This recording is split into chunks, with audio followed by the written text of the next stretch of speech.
মধ্যপ্রাচ্যে চলমান অশান্ত পরিস্থিতিতে নিজের অবস্থান পরিষ্কার করলেন ব্রিটিশ প্রধানমন্ত্রী কেয়ার স্টারমার।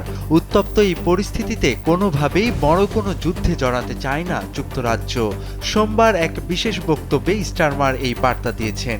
ব্রিটিশ প্রধানমন্ত্রী স্টারমার জানান, এই মুহূর্তে লন্ডনের প্রধান লক্ষ্য যুদ্ধ নয়, বরং মধ্যপ্রাচ্যে থাকা ব্রিটিশ নাগরিকদের নিরাপদে রাখাই তাদের প্রথম অগ্রাধিকার।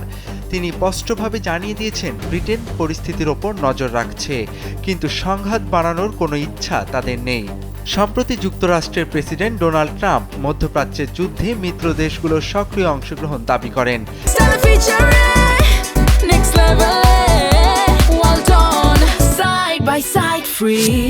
ট্রাম্প সতর্ক করে বলেন, সামরিক সহায়তা না দিলে ন্যাটোর ভবিষ্যৎ ঝুঁকির মুখে পড়বে।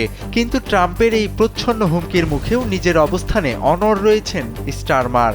স্টারমার বলেন, দেশ ও মিত্রদের রক্ষায় ব্রিটেন সবসময় প্রস্তুত, তবে এর মানে এই নয় যে তারা আগ বাড়িয়ে কোনো যুদ্ধে নামবে। যুদ্ধের বদলে কূটনৈতিক আলোচনার মাধ্যমেই মধ্যপ্রাচ্যে শান্তি ফেরাতে চায় লন্ডন। সহজ কথায়, ব্রিটেন এখন রক্তক্ষয়ী সংঘাতের চেয়ে শান্তি ও স্থিতিশীলতাকে বেশি গুরুত্ব দিচ্ছে। স্টারমারের এই সাহসী সিদ্ধান্ত এখন বিশ্বজুড়ে আলোচনার কেন্দ্রবিন্দু।